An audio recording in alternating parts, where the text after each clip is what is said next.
చూస్ country delight, live better. ఇప్పుడే country delight యాప్ని download చేసుకోండి. కీర్తన గారి యొక్క ప్రస్థానము అన్నమయ్య జిల్లాలో స్టార్ట్ అయ్యి అత్తగారిల్లు చిత్తూరుకు వచ్చింది. చిత్తూరు నుంచి ఉద్యోగరీత్యా భర్త తిరుపతి జిల్లా బాలాజీ జిల్లాలో కాపురం ఉన్నారు. భవిష్యత్తులో ఎమ్మెల్యేగా పోటీ చేయాలంటే ఎక్కడ కాడు పెడతారు మీరు? అసలు అంత దాకా మేమైతే ఊహించలేదు సార్. జస్ట్ ఇప్పటి వరకు రాజకీయంగా మనం ఒక సుస్థిరమైన స్థానంలో ఉన్నాం. దాన్ని పదిలం చేసుకుంటూ మనతో ఉన్న వాళ్ళకి న్యాయం చేయాలన్న ఇంటెన్షన్లోనే ఉన్నాను. బాస్ సిద్ధాంతాలకు అనుగుణంగా పనిచేస్తున్నాను. ఫ్యూచర్లో బాస్ అవకాశం ఇస్తే ముందు మనం ప్రణాళిక కూడా వేసుకోవాలి కదా. ఆయన అడిగేటప్పటికి మనం ఒక కంప్లీట్ స్ట్రక్చర్ పెట్టుకోవాలి. దాని దగ్గర ఆర్థికంగా మనం స్థిరపడాలి. అక్కడ ఉన్న క్యాడర్ని మనం మమేకం చేసుకుని పోవాలి. ఆ తర్వాత ఆలోచిస్తాను. బట్ నాకైతే రోజా గారి మీద ప్రత్యేకమైన ప్రేమ. సో ఫ్యూచర్లోకి వెళ్ళే ఛాన్స్ ఉంటే రోజా గారి మీదే పోటీ చేయాలనుకుంటాను. రోజా గారి మీద అవకాశం వస్తే రోజా గారే ఇక్కడ ఏపీ రాజకీయాలు వద్దని తమిళనాడుకు పోతుంటే మీరు తమిళనాడుకు పోతారా ఏంటి? ఆమె అదృష్టం బాగుండి వెళ్ళిపోతే మాకు తెలియదు, కానీ ఆమె ఏపీ రాజకీయాల్లో ఉంటే మాత్రం నేను అడిగే ఏకైక కోరిక అదే ఉంటది. నగిరిలో జగన్మోహన్ రెడ్డి గారి మీద అభిమానంతో ఇక్కడే ఉండి మళ్ళా నగిరిలో పోటీ చేసి మీకే టికెట్ ఇస్తే డిపాజిట్ అని వస్తుందా మీకు? ఈ రోజు రాకపోవచ్చు, మనం కష్టపడి అక్కడ ప్లాట్ఫామ్ క్రియేట్ చేస్తే రోజాకి 1000 ఓట్లతో గెలిచింది. ఆమె పెద్దేమి రోజా గారు ఏం పెద్ద స్టాండర్డ్స్ పెట్టి అక్కడే ప్రజల్ని మమేకం చేసుకొని తిరిగి ప్రచారాలు చేసింది లేదు. కుమారస్వామి నాయుడు గారు అక్కడ అంతా డీల్ చేసేది. రోజా గారి మీద పోటీ చేస్తే మీపై అటెన్షన్ పెరుగుతుంది, మీరు బాగా ఫోకస్ అవుతారనేసా? అట్లయితే నా ప్రాంతం కడప, పులివెందులలో పోటీ చేసి ఇంకా జగన్ గారి పైన పోటీ చేస్తానని చెప్పచ్చు కదా నేను. నాది కడప ప్రాంతం, నేను రాయలసీమ బిడ్డనే. జగన్ గారి పైన పోటీ చేస్తా, ఇంకా నాకు ఇంకా ఫేమ్ వస్తుంది. అంటే ఇవ్వాలి కదా పార్టీ అధినాయకుడు జగన్ గారి మీద పోటీ. ఒక మహిళగా అడుగుతుంది సార్, అప్పుడు ఎట్లుంటది ఇక్కడ చరిష్మా? మీకు మహిళ జగన్ పైన పోటీకి వస్తుందంటే మీకు నేను అట్లా నిజంగానే ఫేమ్ కోసం చేయాలంటే జగన్ గారికి ఆయన పోటీ చేస్తానని చెప్తాను కదా. రోజా గారి మీద ఎందుకు అంత ప్రేమ వల్ల మీకు? సార్ మా జిల్లాలో జరుగుతున్న అగాయిత్యాలపై ఎంత నోరిప్పి మాట్లాడుతుందో మీకు తెలుసు. మా జిల్లాలో ఏం టూరిజం డెవలప్మెంట్ చేసిందో మీకు తెలుసు. సో ఆమె ఇన్నేళ్లలో మా మహిళల పక్షాన మేము చేసిన కంప్లైంట్ల పైన కానీ ఏ రోజన్నా ఒక రోజైనా స్పందించిందా? కానీ ఈ రోజు మాకు ఒక ఆనందం ఏంటంటే మాలాగే అధికార ప్రతినిధి అయినందుకు ఒక ఆనందంగా ఉంది. అది మాత్రం నాకు చాలా ఆనందం కలిసిపోయింది అండ్ కోరుకుంటున్నాను ఒక డిబేట్ కూర్చుందాం ఇద్దరం అని. ఎంత స్వార్థం అండి. అరే ఆమె ఓడిపోయిందని బాధ కన్నా ఇప్పుడు రోజా ఎవరంటే నాలాగే అధికార ప్రతినిధులే సార్ మాతో కలిసిపోయింది. ఎలక్షన్ ముందు రోజు చూసారా సార్ ఆమె ఏం మాట్లాడారు? పవన్ కళ్యాణ్ గారు ఏం మాట్లాడింది, ఎట్లా మాట్లాడింది? ఎవరు మర్చిపోతారు సార్ అవన్నీ? ఒకేటి కొట్టండి సార్ మర్చిపోతారు. ఒక మాట ఎట్లుంటుంది సార్ మనసుకి? మీరు అధికారంలో ఉన్నారు, నేను యాక్సెప్ట్ చేస్తాను, ఆ విధంగానే మాట్లాడండి. ఇప్పుడు ఎంతమంది హుందాగా మాట్లాడట్లేదు, ఈవిడ మాత్రం ఎలా మాట్లాడతారు సార్? మీకు చెప్తున్నారు, నాకు కానీ ఫేమ్ కావాలంటే జగన్మోహన్ రెడ్డి గారి మీదే పోటీ చేస్తానని చెప్తాను. కేవలం రోజా గారికి కాన్స్టిట్యున్సీ మీద పట్టు లేదు.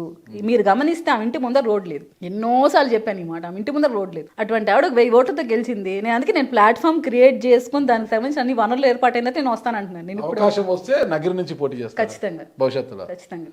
ఓకే, ఇప్పటికే అసెంబ్లీలో చంద్రబాబు నాయుడు గారు, ఆయన కుమార్ లోకేష్ గారు ఉన్నారు, ఇంకా వాళ్ళ బావమరిది లెజెండ్ బాలకృష్ణ గారు ఉన్నారు. ఇప్పుడు పవర్ స్టార్ పవన్ కళ్యాణ్ అంటే మీ నాయకుడు జనసేన పవన్ కళ్యాణ్ గారు ఇప్పుడే కళగా ఉందన్నమాట. సెలబ్రిటీలతో మొత్తం కూడా అసెంబ్లీ మరో సెలబ్రిటీ అడుగు పెట్టబోతున్నారు. అదే నాగబాబు గారు మంత్రివర్గంలో చోటు రానుంది ఆయనకు. త్వరలో ప్రమాణ స్వీకారం కూడా ఉంది. ఒక జనసేన వీర మహిళగా ఎలా ఫీల్ అవుతున్నారు? చాలా చాలా హ్యాపీగా ఉంది సార్. అసలు ఆయన ఎంపీగా మేము కన్ఫర్మ్ అనుకున్నాము, అలాంటిది జరగలేదంటే చాలా డిసప్పాయింట్ అయినాం. ఏం కాదు, మనమే సాక్రిఫైజెస్ చేయాలి, మనం చేస్తేనే మిగతా వాళ్ళకి ఇన్స్పైరింగ్గా ఉంటుంది అని ఆ రోజు అన్నయ్య మాతో అన్నారు. కానీ ఈరోజు మళ్ళీ మేము అన్నయ్యని ఈ స్థాయిలో చూస్తున్నందుకు చాలా ఆనందంగా ఉంది. అండ్ ఇవ్వాల్సిన పొజిషన్ కూడా అన్నయ్యకి, ఎందుకంటే పార్టీ అంత బిజీగా ఉన్న టైంలో ప్రతి ఒక్కరిని కూర్చోబెట్టి మాట్లాడి ప్రతి కాన్స్టిట్యున్సీ మీద ఒక గ్రిప్ తెచ్చుకొని అక్కడున్న నాయకులతో మమేకమై ఎన్ని మీటింగ్స్ కండక్ట్ చేశారో మాకు తెలుసు సార్. ఇంటర్నల్గా కానీ ఎక్స్టర్నల్గా కానీ 2 విధాలుగా పార్టీ బలోపేతం కోసం స్టిల్ నౌ ఆయన ఫైట్ చేస్తున్నారు. ఎందుకంటే మనోహర్ సార్ బిజీగా ఉన్నారు, కళ్యాణ్ సార్ బిజీగా ఉన్నారు. సో నెక్స్ట్ నేనే తీసుకోవాలి బాధ్యతని ఆయన తీసుకున్నారు. ఏడాదిలోపు లోకల్ బాడీ ఎలక్షన్స్ కూడా రానున్నాయి కదా, మరి స్థానిక సంస్థల ఎన్నికల్లో భాగంగా మేయర్ కావచ్చు, జెడ్పీ చైర్మన్ కావచ్చు, వీటిపైన ఏమన్నా ఆసక్తి ఉందా మీకు? ముందు కార్పొరేటర్ అవ్వాలి కదా సార్, మనం ఫస్ట్ దాని మీద కాన్సన్ట్రేట్ చేయాలి. కార్పొరేటర్ అయితేనే మేయర్ అవుతారు, జెడ్పీటీసీ అవుతానే చైర్మన్ అవుతారు.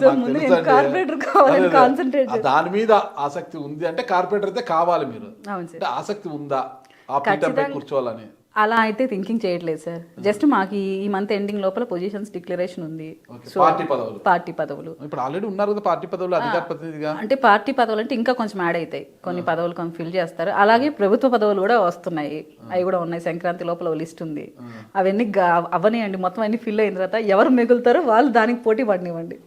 అందరూ ఒకే జాబితాలో మీరుండే అవకాశం ఉందా? By God's grace. అంతే కదా సార్, ఏం చెప్పలేము. ఓవరాల్ గా జనసేన వీర మహిళగా ఉన్నందుకు ఎలా ఫీల్ అవుతున్నారు? ఖచ్చితంగా చాలా హ్యాపీగా ఉంటుంది కదా సార్. ఎన్ని స్ట్రగుల్స్ పడ్డా, ఎన్ని కష్టం ఒడిదుడుకులు పడ్డా అవన్నీ ఎవరికి కనపడదు. ఈరోజు సక్సెస్ కనపడుతుంది, కానీ దీని వెనకాల ఎన్ని స్ట్రగుల్స్ పడ్డామో మాకు తెలుస్తూ ఉంటుంది. సో ఖచ్చితంగా గర్వము, ఆనందము. నిజంగా మనం ఈ స్థాయిలో నిలబెట్టిన పార్టీ గొప్పది. ఎంతోమంది కష్టపడుతున్నారు. ఈ విధంగా ప్రోత్సహించిన మీ భర్త గొప్పవారు కాదు? ఖచ్చితంగా సార్. ఒకనొక స్టేజ్లో ఆయన కూడా భయపడ్డాడు. నిజంగానే చాలా సీరియస్ అవుతుందేమో, ఇష్యూస్ ఇంత చుట్టుముట్టేస్తున్నాయి అన్నప్పుడు ఆయన కూడా కొంచెం భయపడ్డారు. ఆ టైంలో కూడా పార్టీ మేము ఉన్నామని సపోర్ట్ ఇచ్చింది. ఎస్పెషల్లీ కళ్యాణ్ గారు. నేను ఫస్ట్ మాట్లాడినప్పుడు కళ్యాణ్ గారు, కీర్తన గారు మీకు మరీ అంత ఇబ్బంది ఉన్నప్పుడు మీరు తగ్గండి, మీకు మరీ ఇబ్బంది ఉన్నప్పుడు ముందుకు వెళ్ళకండి అని కూడా చెప్పారు. వేరే ఏ పార్టీలో ఏం కదమ్మా, చూసుకొని వెళ్ళండి, కొట్లాడండి, చేసుకోండి అంటారు. వీర మహిళగా అధికార ప్రతినిధిగా పార్టీకి న్యాయం చేస్తున్నారు, ఓకేనా? ఒక భార్యగా భర్తకు పిల్లలకి ఏ విధంగా న్యాయం చేస్తున్నారు? ఖచ్చితంగా న్యాయం చేస్తున్నానని చెప్తాను సార్. నేను ఎక్కడికైనా వెళ్తున్నానంటే ముందే అంత ఎన్విరాన్మెంట్ క్రియేట్ చేసి వాళ్ళకి అనుకూలంగా పెట్టే వెళ్తాను. పాప కూడా చాలా బాగా చదువుకుంటారు, ఇద్దరు డాన్స్ కల్చరల్ యాక్టివిటీస్ చేస్తారు. సో సింగింగ్ ఉంది ఇంట్రెస్ట్, వాళ్ళు అది కూడా నేర్చుకుంటున్నారు. పిల్లలకి ఎక్కడ ఆయనకు కానీ అత్తమ్మకి కానీ ఎక్కడ లోటు లేకుండానే మేనేజ్ చేస్తున్నాను. ఇప్పుడైనా కొంచెం రెస్ట్ తీసుకుంటున్నాను, కానీ ముందు రెండు పక్కల చేస్తారా? పక్క చేస్తాను సార్. మీకు కూడా వస్తే రాయలసీమ రుచులు చూపిస్తాం. ఏదో పార్టీ మీటింగ్ లో బియ్యము బేలాడ పెట్టిపోతారా? పర్లేదు సార్, మరి బెస్ట్ కుక్ అని చెప్పకుండా ఓకే మా రాయలసీమ వరకు బాగా చేసుకుంటాం. బెస్ట్ వైఫ్ అని పిలుచుకోండి, బెస్ట్ కుక్ వద్దండి, బెస్ట్ వైఫ్. ఖచ్చితంగా సార్, మీరు మా వారితో మాడితే ఇంకా బాగా చెప్తారు. ఓకే, ఖచ్చితంగా. మీ వారి నంబర్ ఇవ్వండి.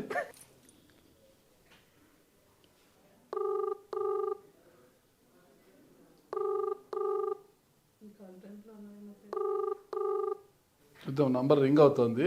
కీర్తన గారి హస్బెండ్ మున్రాజు గారి నంబర్ రింగ్ అవుతుంది. ఆయన ఫోన్ లిఫ్ట్ చేస్తే బెస్ట్ వైఫా కాదన్న విషయం మనం తేల్చేద్దాం ఇప్పుడే. ఈ ఫోన్ కాల్తో తేలిపోవాలి. మీ అదృష్టం, కాన్ఫిడెన్స్ ఇది నా అదృష్టం కాదు, కీర్తన గారి అదృష్టం. ఆయన ఫోన్ లిఫ్ట్ చేయలేదు, కీర్తన గారి అదృష్టం. కానీ ఆయన ఫోన్ లిఫ్ట్ చేసి ఉంటే తెలిసిపోయింది బెస్ట్ వైఫా కాదు. బెస్ట్ వీర మహిళ అంతవరకు ఓకే, కానీ బెస్ట్ వైఫా కాదని చెప్పాలి అంటే మాత్రము ఆయన చెప్పాలి, మున్రాజు గారు చెప్పాలి. కాబట్టి సరే, మరొక ఇంటర్వ్యూలో చూద్దాం. ఖచ్చితంగా మీరు పార్టీలో ఒక మంచి వీర మహిళగా పేరు తెచ్చుకున్నారు, ఒక బెస్ట్ వైఫ్గా కూడా పేరు తెచ్చుకొని ఉంటారనేది నేను ఆశించాను. భవిష్యత్తులో మీరు ఒక అధికార ప్రతినిధే కాకోకుండా ఒక ఉన్నత స్థాయి పదవులు పొందాలనేసి ఆ దేవదేవుడు, అంటే కలియుగ దైవ వెంకటేశ్వర స్వామి పాదాల చెంతనే మీరు ఉన్నారు కాబట్టి ఆ దేవదేవుని యొక్క ఆశీర్వాదాలు మీపై ఉండాలని కోరుకుంటానండి. సుమన్ టీవీలో మీ పర్సనల్ అండ్ బిజినెస్ ప్రమోషన్స్ కోసం కింది నెంబర్కి కాంటాక్ట్ చేయండి.